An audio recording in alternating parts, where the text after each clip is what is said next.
శివునికి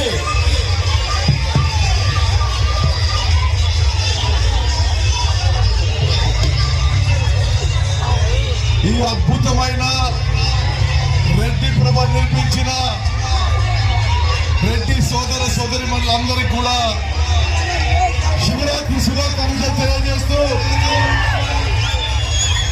మీ అందరికీ కూడా అన్నలు తమ్ముళ్ళు అక్కలు చెల్లెళ్ళు మీ అందరికీ కూడా మేలు జరగాలి.